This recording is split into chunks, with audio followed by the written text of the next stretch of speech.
I just realized I'm dropping this family-friendly movie review on Halloween. Dragonfire is scary. Hello, Canada, and the world at large. This is Lane from Canada. Do any of you remember getting that weird feeling back in 1991 when you got about 2/3 of the way through Robin Hood, Prince of Thieves, and you suddenly realized, holy crap, Kevin Costner is actually trying to do an English accent? And then it kind of discombobulated you for the rest of the movie? Fortunately, with Dennis Quaid, you realize it about 2 minutes in, which gives you sufficient warning to suspend disbelief for the next 90 minutes. No one ever found victory in the dirt. Welcome to Before Movies Sucked, and this is Dragonheart. In the 10th century, a skilled knight named Bowen is entrusted with the training of the young Saxon prince Einan, the son of King Phryne. Phryne is a cruel tyrant who mercilessly puts down a peasant rebellion, and his chief enforcer, Sir Brock, orders Bowen to bring Einan to watch the battle. Bowen despises Phryne's evil reign, but hopes that by instructing Einan in the old code of Camelot, he can still raise the boy to be a noble king. I wish we were down there. No, you don't. Yes, I do. Just to see you in action, Bowen. Yours would be the finest blade on the field.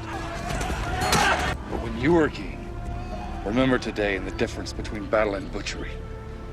And remember the old code. Then you'll be a greater king than your father. I promise, knight.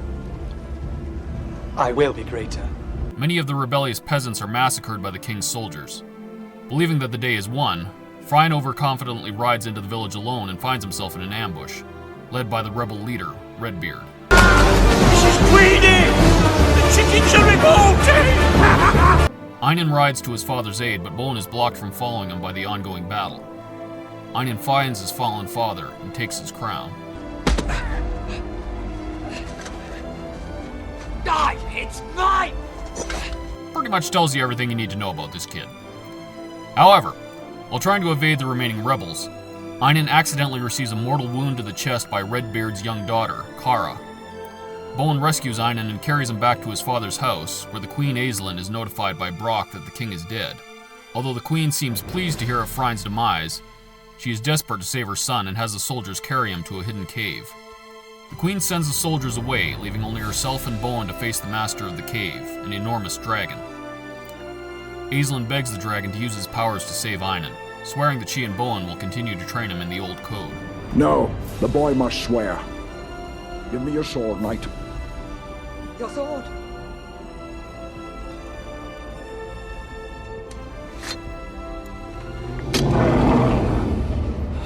Do not be afraid.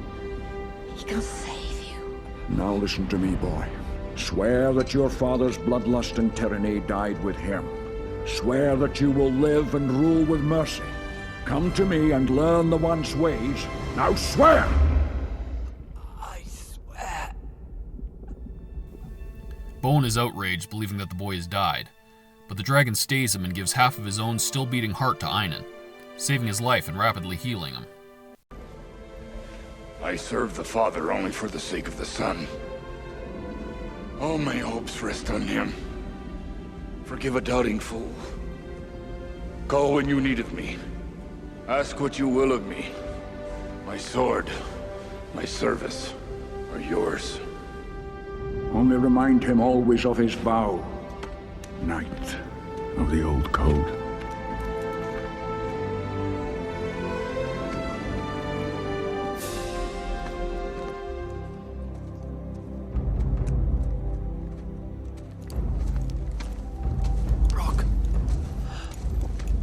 Your Majesty.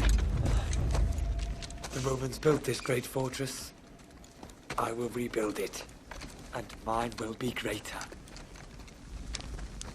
It will take many men, my lord, to rebuild this ruin.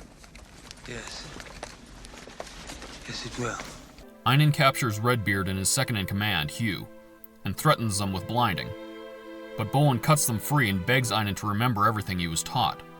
Realizing that the son has become just as evil as his father, Bowen tearfully embraces him goodbye and then returns to the dragon's cave. The knight accuses the dragon of corrupting the child's soul, and vengefully makes a new vow to hunt down and kill all of his kind. 12 years later, a poetry-spewing historian and monk named Brother Gilbert is on a pilgrimage when he witnesses Bowen killing a dragon and asks to travel with him.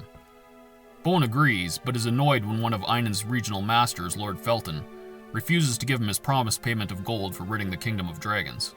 Einan has rebuilt the Roman fortress as his new castle, enslaving many of the peasants in the process, including Redbeard, whom he has recaptured and blinded. As he toils in the quarry, Redbeard is visited and cared for by the now-grown Holy crap!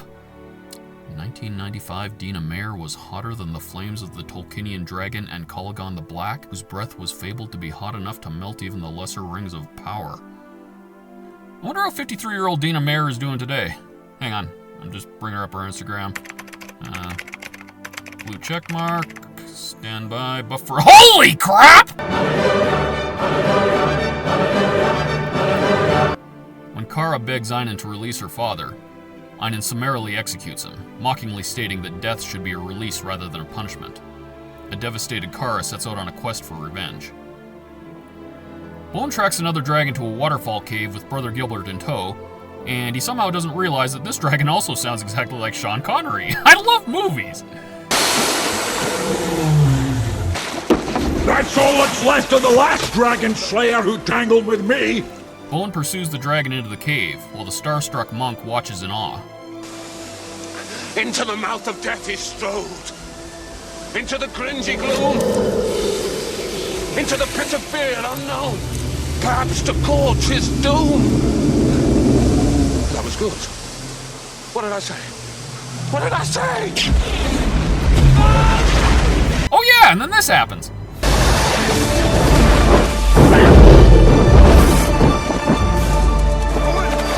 Ladies and gentlemen, that is how you make an entrance. Exit. Leaving Brother Gilbert behind, Bowen pursues the dragon and they battle to a stalemate that lasts long into the night. The dragon finally proposes a truce, claiming to be the last dragon on Earth, and reminding Bowen that killing him would put him out of work. I'm gonna let you up now. And if you insist, we can pursue this fracas to its final stupidity. Or you can listen to my alternative. What's the alternative? Bowen and the dragon set up a scam wherein the dragon will pretend to terrorize a village, and Bowen will pretend to kill him in exchange for a hefty payment from the masters.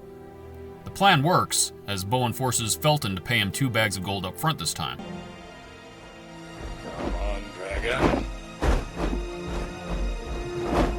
Yes! Oh!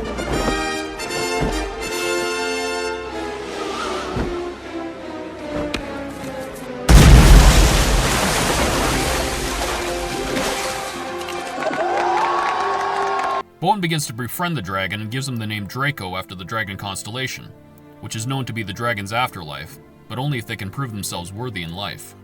Kara infiltrates Einan's castle and attempts to assassinate him, but is captured and Einan eventually recognizes her as the child who injured him. He attempts to rape her, but she stabs him with his own knife, and we are shown that the dragon feels the injury at the same moment. Einan seems to be unharmed, and lecherously tempts Kara with an offer of being his queen before leaving her. However, she is secretly rescued and freed by Queen Aislinn, who reveals that she was also taken forcibly by King Phryne. Kara escapes through a secret passage beneath the fortress, and begins trying to rally the people of her village against Einan. She is vehemently opposed by Hugh, who was blinded in one eye and forced to serve 6 years of hard labor in the quarry for his role in the rebellion. Draco pretends to attack the village, and the townsfolk immediately offer Kara to him as a placation sacrifice, after a little urging from Bowen. Draco becomes enamored of Kara and serenades her at his cave, forgetting about returning to the village for his mock execution. An irritated Bowen arrives hours later, and Kara realizes the knight and dragon are in league together. Draco abruptly vanishes into his cave, and Bowen realizes that Einan is approaching, searching for Kara. Oh yeah, and then this happens!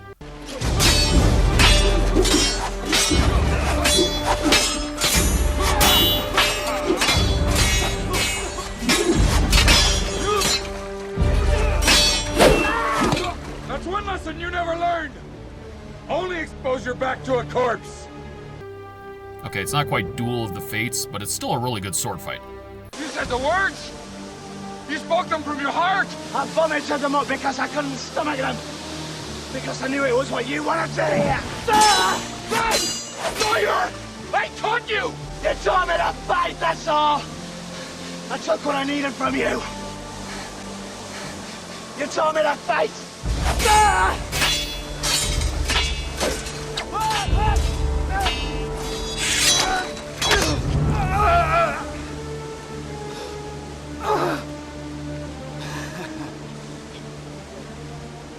taught me well. Einan attempts to murder the fallen knight, but Draco intervenes, exposing his heart as if daring the king to kill him. Einan and his soldiers panic and flee. Kara addresses Bowen's wound and begs him to help her unite the people against Einan's tyranny. When he refuses, Kara attempts to expose his scam at the next village, but Gilbert arrives and vouches for him as a legitimate dragon slayer.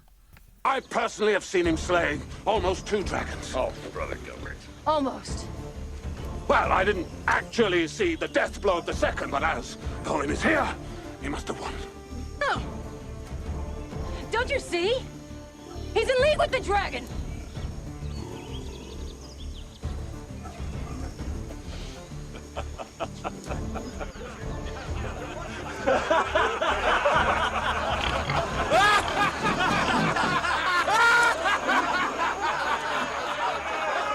However, the scam is accidentally revealed anyway when Draco falls into shallow water and has to flee from the villagers who want to butcher him for meat.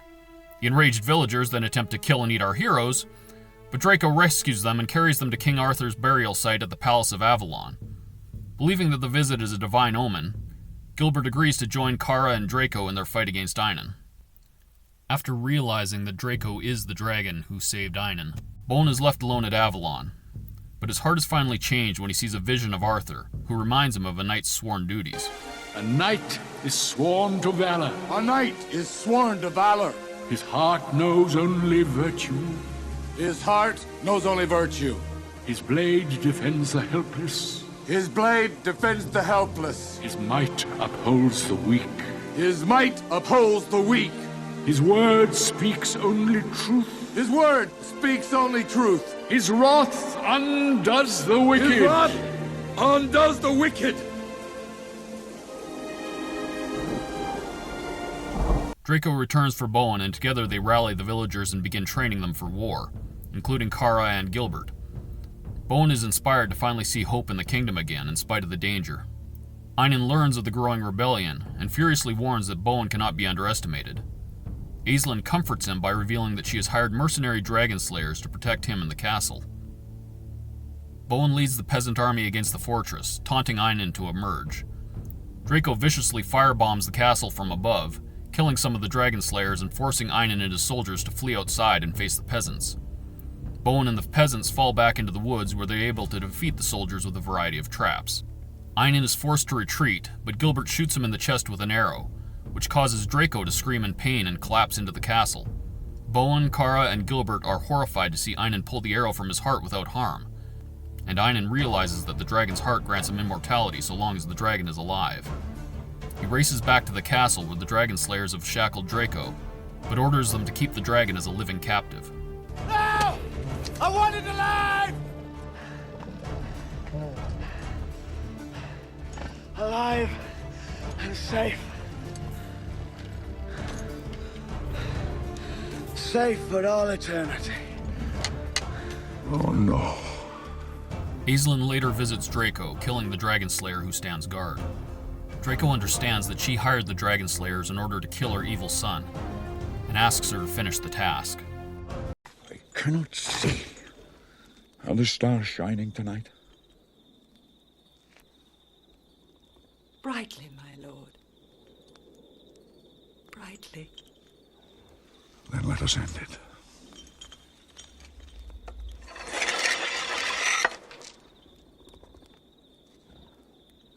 Forgive me. I know why you brought me the Dragon Slayers. You wanted them to kill him because you wanted me dead. I wanted to correct a mistake made years ago when I saved a creature not worth saving.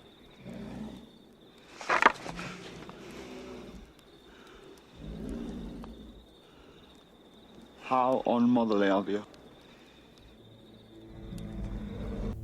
Oof, dude kills his mom. Kara leads Bowen, Gilbert, and Hugh to the secret passage beneath the walls, but they are immediately confronted by Einan. Bowen battles him while the others infiltrate the castle. While attempting to flee, Felton abducts Kara, but Hugh kills him and rescues her. Kara is then forced to battle the formidable Brock, but his overconfidence allows her to defeat and kill him as well.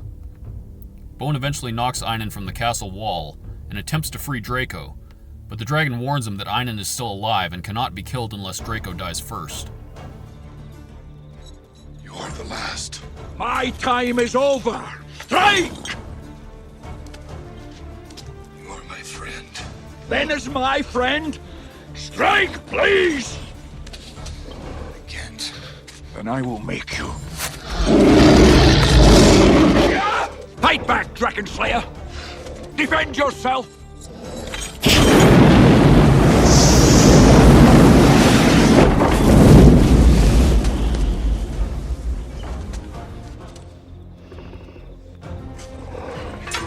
Hang it up! Move, and she dies. Draco bites his own talon, and the shared pain forces Einon to release Kara. The murderous king rushes at Bowen, but an acceptant Draco reveals his heart to the knight. At the last moment, Bowen hurls his axe into the dragon's chest, finally killing Einon. With a quiet smile of peace, Draco also dies.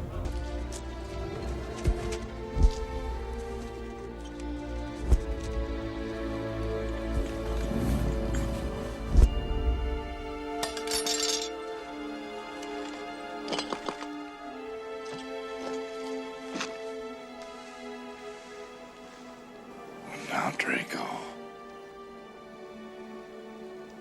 Without you, what do we do? Where do we turn?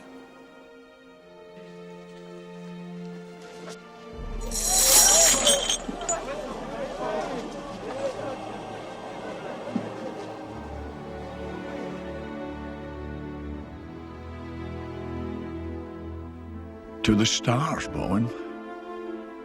To the stars. As the film ends, Brother Gilbert narrates that Bowen and Kara established a just and united kingdom, with Draco's heavenly star shining brightest in times of trouble. My understanding is that the production of Dragonheart had a lot of behind-the-camera drama involving the production crew, as well as a considerable amount of disruptive studio interference, and I don't doubt that it all added up to make a good movie out of what could have been a truly great one. The good news is that none of the principal actors allowed the strain to seep through into the performances. British legends David Thewlis and Pete Postlethwaite are the obvious dramatic heavy hitters of the live-action cast as Einon and Brother Gilbert, but even they just seemed like they were having a lot of fun as the sadist king and the comic relief monk. I suspect that the role of Felton was tragically somewhat responsible for British actor Jason Isaacs' subsequent typecasting as that evil weasel guy. Fortunately, he's a talented enough actor to pull off the role in a way that makes you grin whenever he's on screen. He's also had a few redeemingly badass roles in the years since. I'm not going to pretend that American actors Dennis Quaid and Dina Meyer were ever believable as 10th century Britons. I am personally very glad there only seems to be that one line in the movie where Quaid even attempts a British inflection. No one ever found victory in the dirt. And Meyer never even attempts that much. Both actors are longtime personal favorites of mine, but I'm also not going to pretend that either one of them has the greatest dramatic range. But this is one of those occasions where the miscasting is somehow forgivable, and to his credit, Dennis Quaid definitely put in the work with Japanese swordmaster Kiyoshi Yamasaki, who had famously also trained Arnold Schwarzenegger in Conan the Barbarian. Bowen's fighting style and even his armor were designed to reflect the more Eastern influence, giving the knight a vaguely samurai appearance. I also like that Kara is a peasant girl with a fiery temper rather than a more traditional princess role, which somehow makes her more believable as both a fledgling warrior and as a love interest for Bowen. They're fun, they're charming, they have good chemistry, they're clearly American, and they're so beautiful I want to kill myself.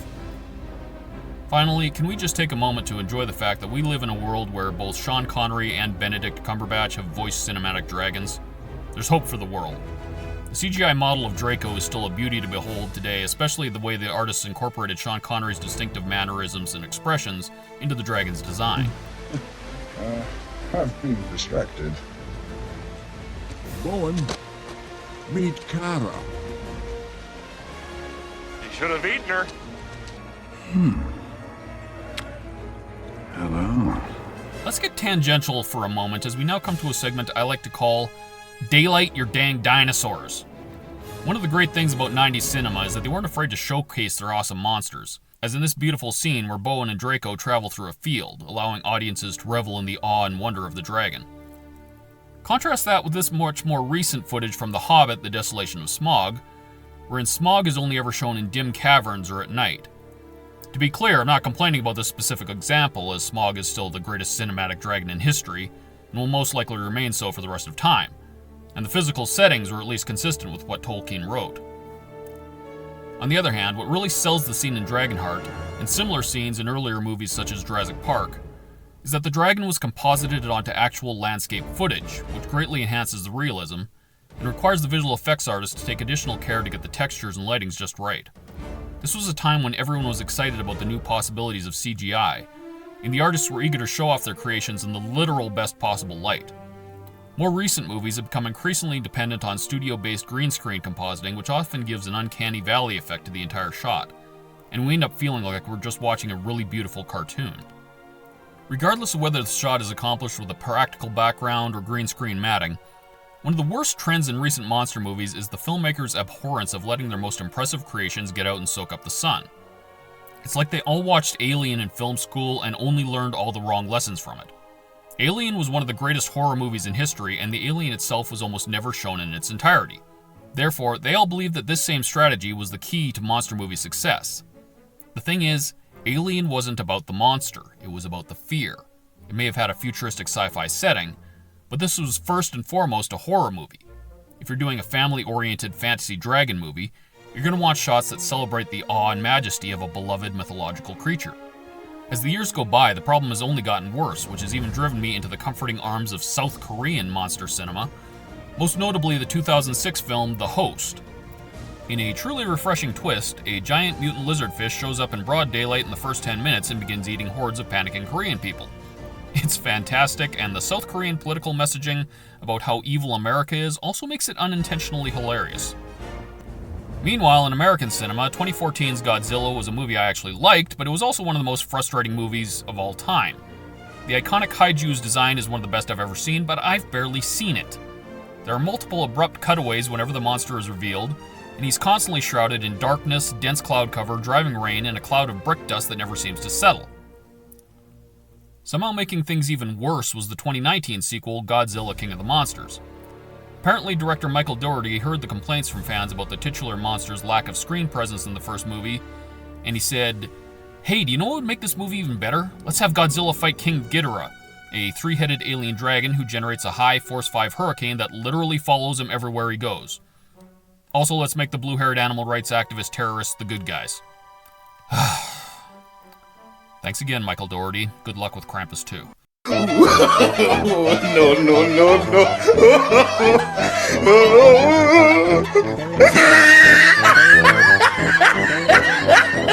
Movies like Dragonheart and Jurassic Park figured out the balance way back in the 1990s, featuring great monster shots in both daylight and nighttime, fair weather and stormy, thereby giving a fully rounded viewing experience that has cemented them as cinematic classics. Another great example was Peter Jackson's 2005 King Kong, perhaps the greatest cinematic monster movie ever made. And I'll even give Disney credit where it's due, as they did a similarly great job with the 2016 remake of Pete's Dragon. One other extremely important thing to note is that older movies had a taller aspect ratio, rather than the exaggerated widescreen that is prevalent today. This allowed viewers to see the entirety of enormous creatures such as the first Brachiosaurus reveal in Jurassic Park, which to me is one of the most iconic film shots of all time. Modern films have placed emphasis on lateral action traveling across the screen, such as car chases, and so the overall length of film screens has increased, but height is too often overlooked except in IMAX releases. And even if a new film gets an IMAX theatrical release, the Blu-ray or streaming service home releases will still most likely be in the industry standard widescreen. And that is exactly why a movie from 1993 with virtually newborn CGI can look better than its sequel from 2018. Bring back the classic screen ratios, or at least give us multi-format releases and options. Let's make it happen, fans. Could this movie be made today? And so I cried sometimes when I'm lying in bed just to get it all out what's in my head. Literally everyone's white. Sometime at night, Home Alone look up in the sky and say, "What the hell going on up there?" Who's the girl? A nuisance. Get rid of her. Why? They're trying to placate you with a sacrifice. Whoever gave them that bright idea? Never mind. Just get rid of her. How? Eat her. Oh, please, yeah. Aren't we squeamish? You ate Sir Eglamour, hypocrite. I merely chewed in self-defense, but I never swallowed. This entire conversation was the medieval equivalent of women belong in the kitchen and must earn their right to wear shoes. I know that modern series like Game of Thrones, The Witcher, and House of the Dragon have acclimatized viewers to grittier, R-rated fantasy worlds. However, to me, one of the joys of fantasy is that it's historically been a genre that brings entire families together, giving as much joy to adults as to small children. Fantasy used to be about gallant knights, fair maidens, scheming villains, fantastical creatures, and the pure joy of sword-swinging adventure. They were the ultimate form of escapism, making us long to live in a more primitive world where your word really meant something, and honor, nobility, chivalry, and ancient codes of conduct guided your every step and justified every outcome. Of course, despite the romanticism, it was also a world where toilet paper didn't exist, you were bound by the hierarchies of serfdom, and you regularly died after your first sinus infection. But even that grim reality meant that what you earned in life was all the more cherished, if you lived long enough and fought hard enough to be called a hero. Poets would immortalize you as exactly that, regardless of what house you were born into. In the true hero's journey, respect is hard-earned and well-deserved, not just a petty demand from an entitled brat. Who is this mortal who speaks to me as if he has the slightest idea who I am? At this point, I am not just rooting for Sauron to win, I am rooting for Sauron to resurrect Morgoth and kick back and munch on some Lambus-flavored popcorn while he watches Morgoth win. Conflicted. I need to Windex my ears and eyeballs. Here's a more likable elvish barmaid doing ASMR. Hey, welcome, traveler. Come in. It must be cold outside. I can hear the wind noise from here. Have a seat, please, and make yourself comfortable. Anyway, should Christ tarry, I'll see you in the next video. Jesus loves you. Vote Lane for King of Canada. Only accept an under-the-table organ transplant in a cave if it's offered by a magical dragon. And let's make movies great again. I have heard that someone defeated the dragon.